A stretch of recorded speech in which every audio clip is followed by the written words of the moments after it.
Hello दोस्तों, आप सभी का स्वागत है आपके अपने YouTube चैनल मिस्ट्रीज ट्यूब पर। किसी समय पश्चिमी अफ्रीका का नाइजीरिया अंग्रेजों का गुलाम हुआ करता था। उस समय वह अंग्रेजों के पूर्ण नियंत्रण में था।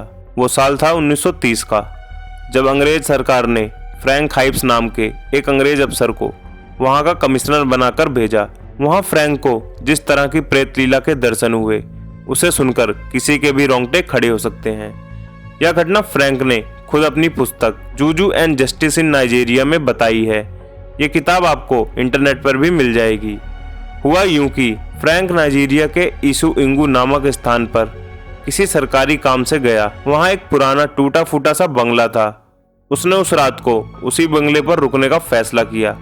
आसपास के लोगों को उस बंगले के भूतिया होने की जानकारी अच्छे से थी, इसलिए जब उन्हें पता चला कि वहाँ कोई अंग्रेज अफसर आज रात बंगले पर रुकेगा, उन्होंने फ्रैंक को समझाया कि वहाँ पर ना रुके, वह उनके साथ रात गुजार ले। वहाँ रुकना खतरे से खाली नहीं है। पर फ्रैंक उनकी बात सुनकर हंसने लगा और बोला, तुम लोगों के साथ रुकने से अच्छा तो मैं उस भूत के साथ सोना पसंद करूंगा। पर उसने किसी की बात नहीं सुनी।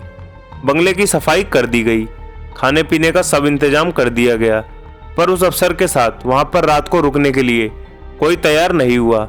थका होने की वजह से फ्रैंक जल्दी ही सो गया। आधी रात को फ्रैंक गहरी नींद में सो रहा था।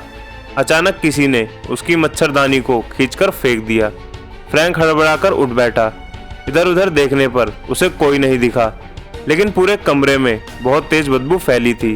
फ्रैंक बिस्तर से उठकर देखने लगा कि बदबू कहाँ से आ रही है, पर उसे कुछ कारण नहीं दिखाई दे रहा था। बदबू इतनी तेज थी कि उसका कमरे में रुकना मुश्किल हो गया। इतने में एक तेज हवा का झोंका आया। बंगले की खिड़कियों के शीशे खड़कने लगे, मानो कोई उन्हें खड़का रहा था। फ्रैंक के सामने टेबल पर उसकी चाय की कप प्लेट किसी ने जमीन पर गिरा दी।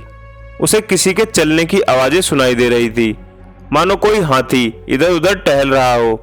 फ्रैंक ने तकिए के नीचे रखे अपने रिवॉल्वर को उठाया और उसमें गोलियां भरकर बाहर बरामदे की तरफ चल पड़ा। बरामदे में लैंप जल रही थी। उसी की रोशनी में फ्रैंक ने अपने से कोई 100 गज की दूरी पर एक भीमकाय मानव आकृति को चलते देखा। उसके हाथ पैर काफी लंबे थे। वह कम से कम 9-10 फुट का होगा। उसके चलने भर से जमीन पर अच्छी खासी धमक पैदा हो रही थी, जो फ्रैंक के दिल की धड़कनें बनाने के लिए काफी थी। फ्रैंक ने डरते डरते उस आदमी को आवाज दी, पर उस आकृति पर इसका कोई प्रभाव नहीं हुआ। फ्रैंक ने उस पर गोलियां चला दी, जिसका उस आकृति पर तो कोई असर नहीं हुआ, पर अब वो फ्रैंक की तरफ बढ़ने लगी। जब वो फ्रैंक के पास आई तो फ्रैंक ने उसके भयानक चेहरे को देखा और वो सन्न रह गया। वो जहां खड़ा था वहीं जम गया। उसके और उस आकृति के बीच केवल 5 फीट की दूरी थी। उस आकृति के सांस लेने भर से भी गुर्राहट की आवाज आ रही थी। यह सब देखकर फ्रैंक का गला पूरी तरह सूख गया था। अचानक वह आकृति थोड़ा पीछे हटी और पीछे गड़े हुए खंभे पर चढ़ने लगी।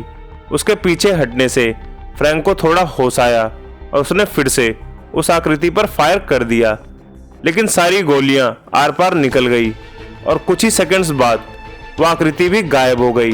फ्रैंक चीखता हुआ बंगले के बाहर आया और गिरकर बेहोश हो गया। जब लोगों ने फ्रैंक की चीख सुनी तो वो हिम्मत जुटा के बंगले के पास आए और उसे उठाकर अपने साथ ले गए। अगले दिन फ्रैंक जब सामान्य हुआ तो उसने आसपास के बुजुर्गों से टूटी फूटी भाषा में बात की।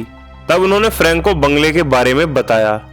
उन्होंने बताया, जहां आज बंगला है वहां पहले एक टीला हुआ करता था।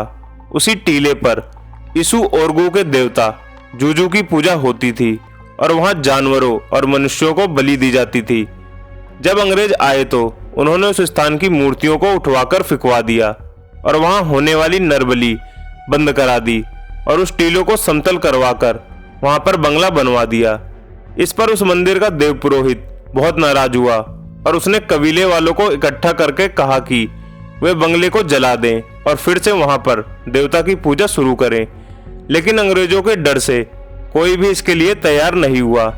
इस पर निराश पुजारी ने बंगले की तरफ उंगली दिखाकर कहा, आज तुम लोग डर से मेरी बात नहीं मान रहे हो, लेकिन एक दिन ये बंगला जरूर जलेगा और इसे जलाने वाला भी कोई अंग्रेज ही होगा।